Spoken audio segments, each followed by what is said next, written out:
There is no way they're getting off this island.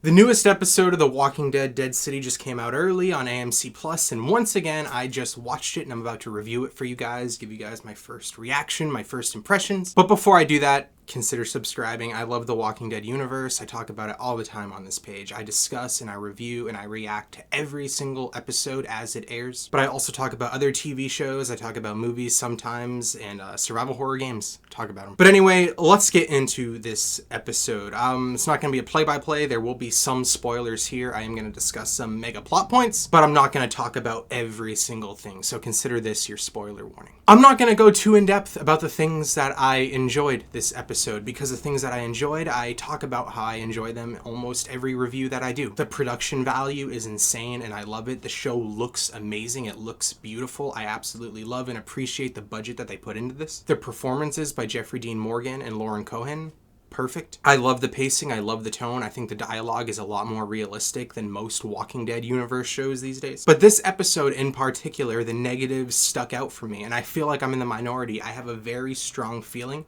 that most fans of the Walking Dead universe and of this show are gonna love this episode. And I think they're right to do so. I also loved this episode, don't get me wrong. But the negatives are really starting to be noticeable to me, and that's mainly what I want to focus on in this video. So first and foremost, I'm forgetting the characters' names, but Baldy and Curly, the two main survivors that Negan and Maggie have been teaming up with, have been bonding with this whole show, they die, and the scene that they die in to me was so underwhelming. First, we learn that Baldy was a snitch, he was a rat, he's the one that tipped off the Croat, but we learn and we are led to believe that he's not really a villain, he's not really a bad guy, he really did do this to save her. And I believe him. I believe that in his mind he was doing the right thing. But it felt like they were building up to something with these characters, and if that revelation is what they were building up to, it was super underwhelming, at least for me personally. And then shortly after this revelation is revealed to us, they die, and the scene that they die in is so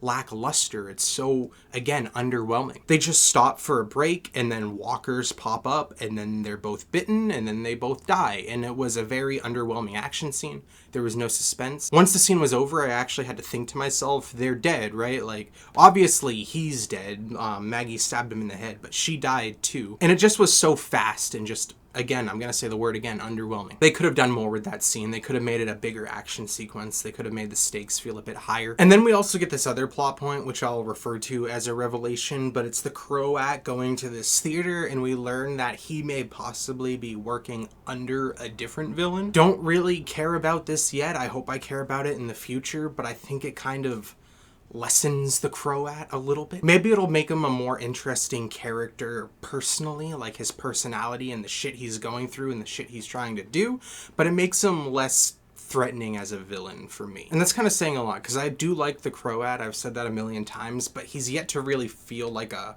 formidable villain. They keep trying to imply that he's like Negan, he's learning from Negan, he's creating his own sanctuary, he's doing a lot of the same shit Negan did, but we've yet to really see that. We've yet to really feel that. It just kind of looks like he's living with a skeleton crew in Madison Square Garden. Like, it doesn't really feel like he's in control of anyone or in control of anything or capable of being in control, period. Like, they say he has the whole island on lockdown.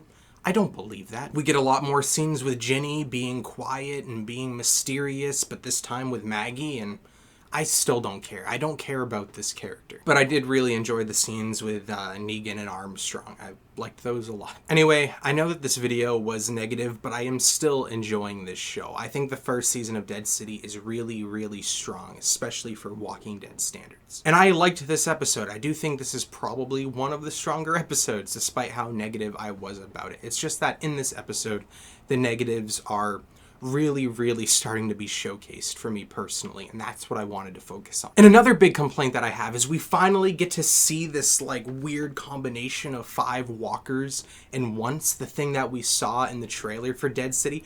I've been waiting for this thing to appear, and it finally appeared, and it was really cool looking. You could tell it was all practical effects. I loved looking at it, but the fight scene with Maggie fighting this thing and killing it was so underwhelming. It just fell on top of her, and she just stabbed its head and killed it like she would kill any other walker. Just instead of stabbing one head, she stabbed 4 heads. It really, really was a waste, in my opinion. They could have done such a cool fight scene with this Rat King walker, I think people are referring to it as. They could have made like a couple walkers within it variants, so it was like sprinting and running at her. Would have been really freaky. And speaking of variants, we only have 1 episode left this season and we haven't seen any variants. I'm personally really disappointed about that. But anyway, have you watched the newest episode of Dead City? Let me know in the comments if you liked it, if you didn't like it, if you think that I'm completely wrong with my critiques, or if you agree with me. And once again, consider subscribing. I talk about the Walking Dead universe all the time. Thank you for watching, especially if you watch this far.